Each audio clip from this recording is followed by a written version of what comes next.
안녕하세요.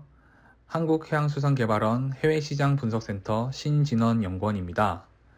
2024년 수산식품 라벨링 가이드 첫 번째로 소개해드릴 국가는 지난해 우리나라 수산식품 수출액의 약 20%를 차지한 일본입니다.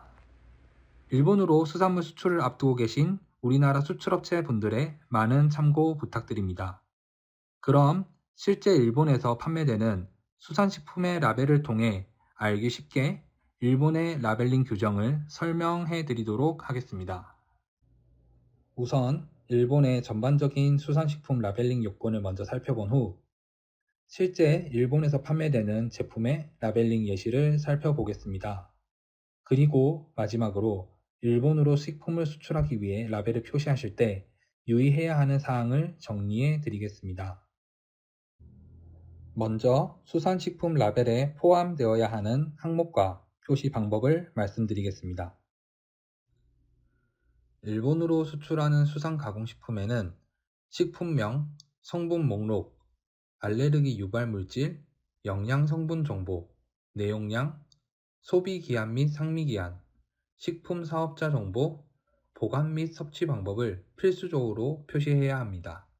이때 소비자가 이해하기 쉽도록 일본어로 정확하게 표시해야 하며 글자색은 배경과 구분되는 색으로 일본 산업 규격에 따라 8포인트 이상의 크기로 표시해야 합니다.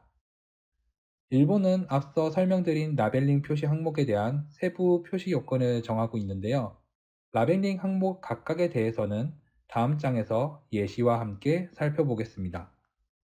첫 번째로 식품명 표시 방법에 대해 말씀드리겠습니다. 일본은 식품 표시 기준에 법적으로 규정된 명칭이 있는 경우 해당 명칭을 사용할 것을 요구하고 있는데요. 별도 규정된 명칭이 없는 경우 일반적으로 제품을 나타내는 통상적인 명칭을 사용해야 합니다. 만약 식품을 구성하는 주요 원재료가 두 종류 이상인 경우 한 종류의 주요 원재료만을 사용해 식품명을 표시하는 것이 금지되고 있습니다. 첫 번째 예시는 일본어로 노리타마라고 적혀 있는데요. 제품의 주요 원재료인 김을 뜻하는 노리와 계란을 뜻하는 타마를 모두 사용해 식품명을 표시했습니다. 두 번째 예시는 일본어로 라이트 참치라고 적힌 제품인데요. 저칼로리 참치 통조림 제품임을 알 수 있습니다. 두 번째로 성분 목록 표시에 대해 말씀드리겠습니다. 식품에 포함된 성분은 원재료명을 함유량이 큰 순서대로 표시해야 합니다.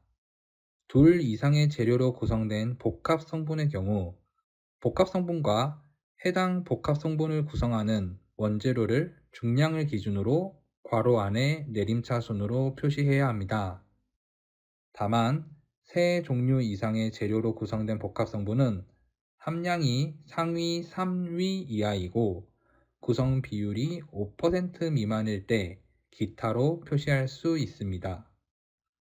식품 첨가물의 경우에는 감미료, 착색료, 보존료 등 특정 목적으로 사용되는 식품 첨가물은 물질명과 사용 목적을 함께 표시해야 하고 슬래시, 줄 바꾸기 등을 표현해 식품 첨가물과 식품 원재료를 명확하게 구분해야 합니다. 오른쪽 첫 번째 예시는 일본어로 원재료명이라고 제목을 작성한 뒤 성분 목록을 나열하고 있는데요.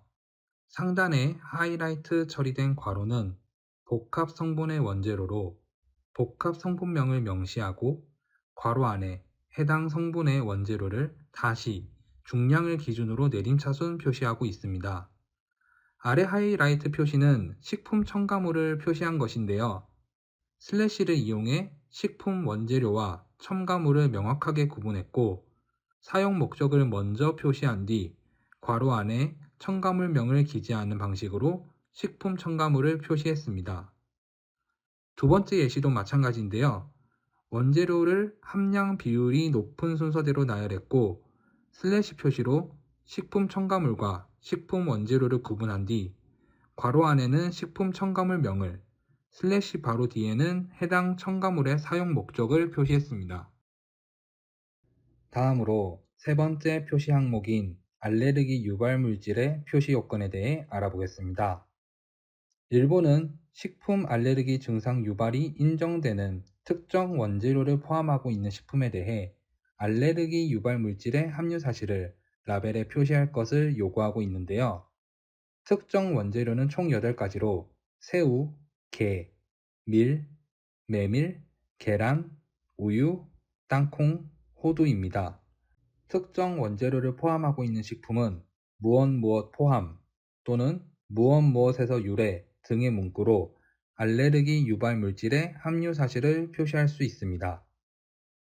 오른쪽 첫 번째 예시는 식품 일부에 계란, 우유 성분, 밀, 참깨, 고등어, 콩, 닭고기를 포함했다고 표시했는데요.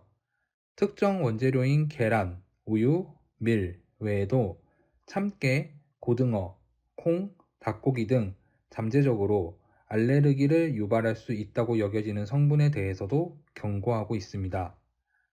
두 번째 예시는 특정 원재료인 새우, 밀, 계란 외에 간장이 포함되었다고 경고하고 있습니다.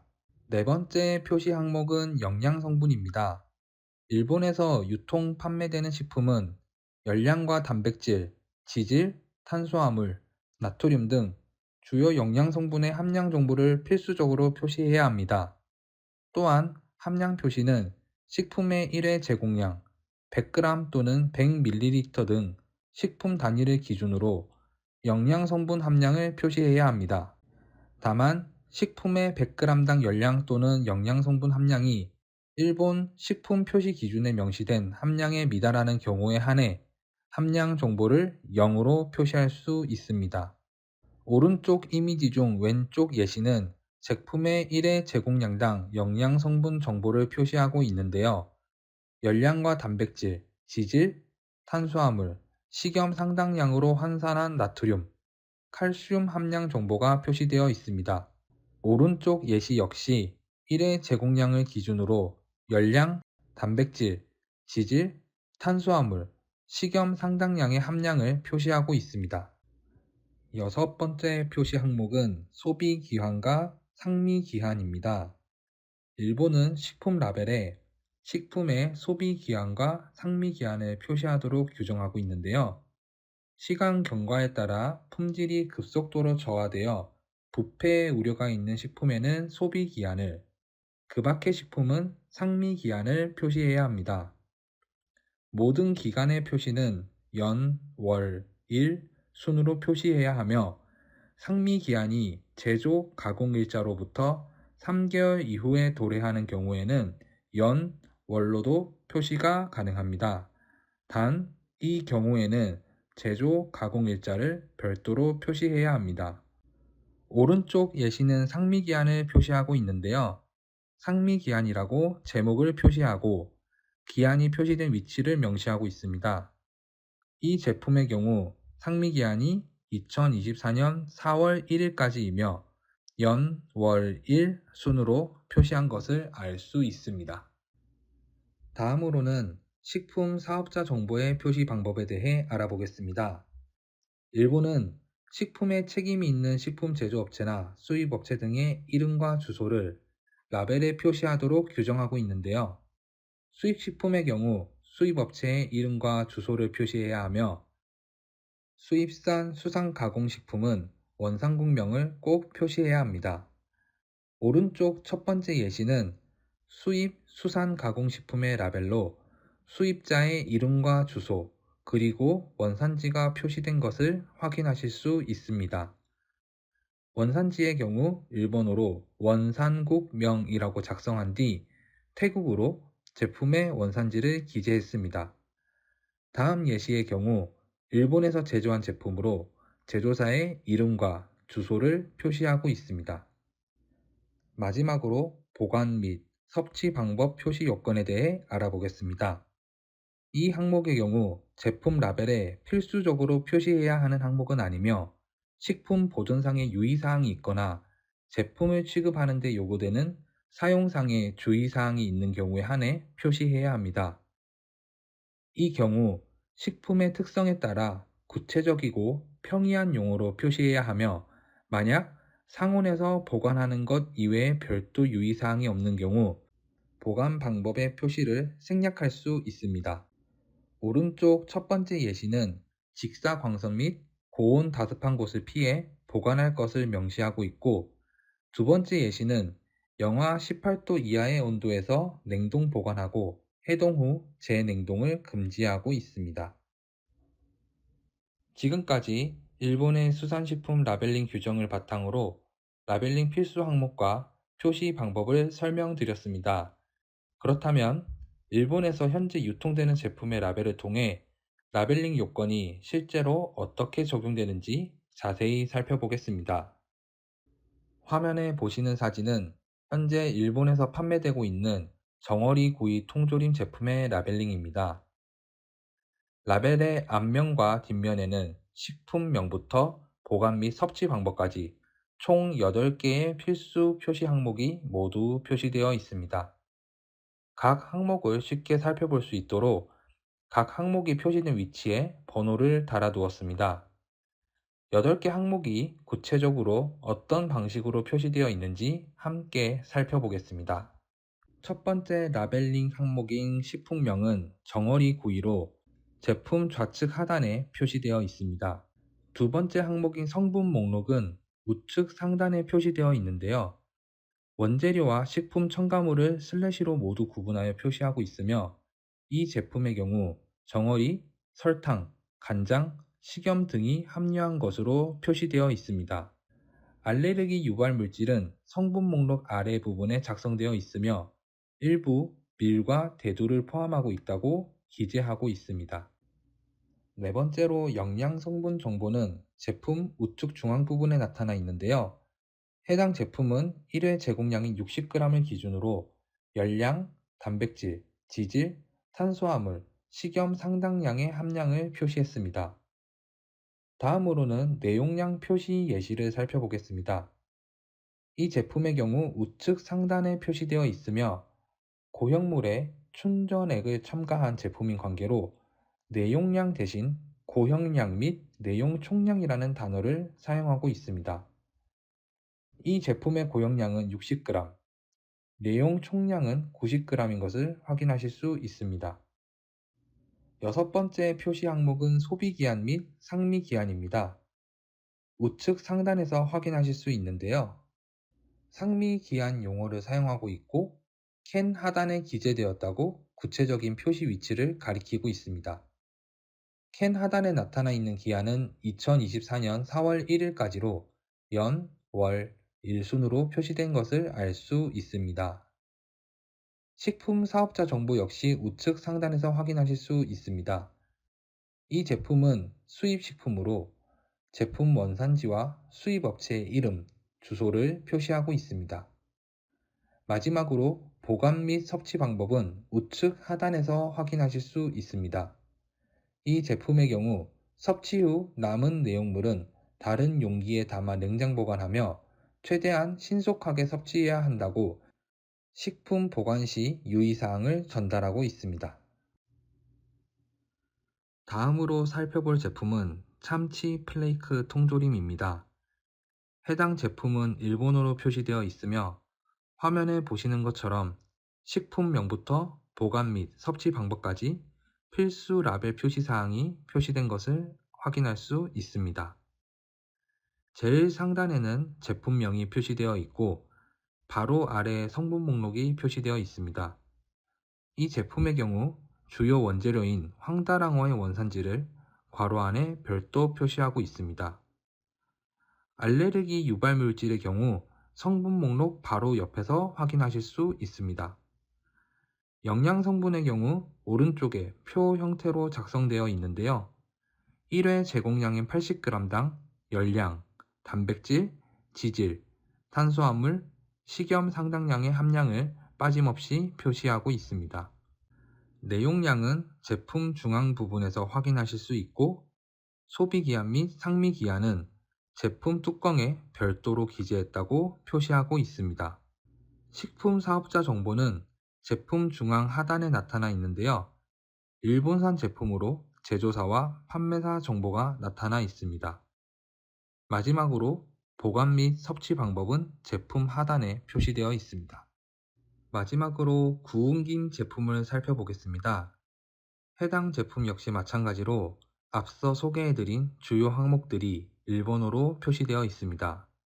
식품명은 제품 왼쪽에 크게 표시되어 있고 성분 목록의 경우 오른쪽 상단의 표에서 확인하실 수 있습니다. 이 제품은 원재료인 김의 채취 해역명까지 표시하고 있는 것을 확인할 수 있습니다.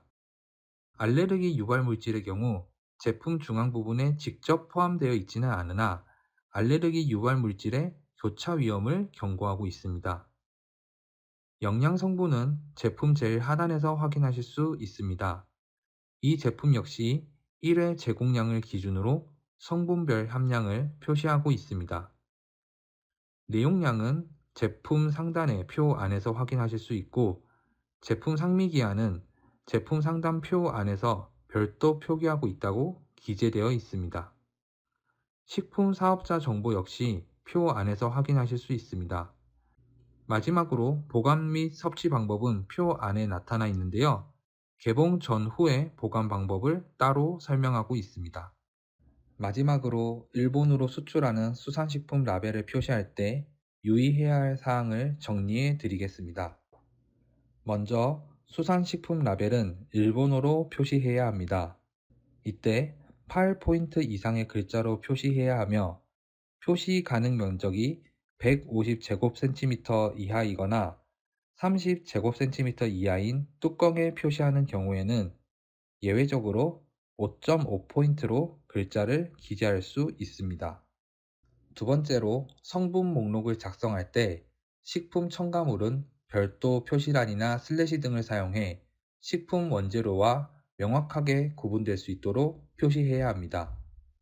또한 특정 원재료가 포함되어 있거나 특정 원재료로부터 유래한 경우 해당 원재료의 포함 사실을 반드시 표시해야 합니다. 세 번째로 소비기한과 상미기한을 사용하여 식품의 유통기한을 표시할 수 있는데 급속하게 품질이 저하될 우려가 있는 식품에는 소비기한을 표시해야 한다는 점 기억해 주시기 바랍니다.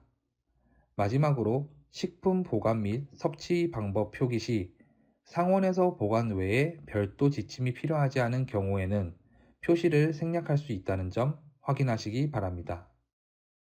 지금까지 일본 수산식품 라벨링 가이드를 살펴보셨습니다. 이번 내용과 관련하여 궁금한 사항이 있으실 경우 수산물 수출 정보 포털에 더 자세한 설명이 있는 일본 라벨링 제도 자료집을 다운받아 보실 수 있습니다.